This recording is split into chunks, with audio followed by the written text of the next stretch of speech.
Texas, Hood County in north central Texas until 10:15 p.m. Central Daylight Time. At 9:10 p.m. Central Daylight Time, a severe thunderstorm was located 7 miles south of Bluffdale, or 8 miles east of Stephenville, moving northeast at 45 miles per hour. Hazard, golf ball size hail. Source, radar indicated. Impact, people and animals outdoors will be injured. Expect damage to roofs, siding, windows, and vehicles.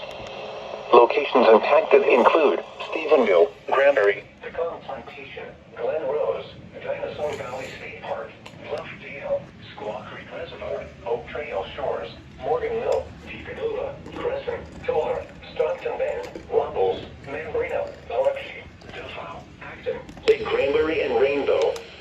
A tornado watch remains in effect until 10 p.m. Central Daylight Time for central and north central Texas. For your protection, get inside a sturdy structure and stay away from windows.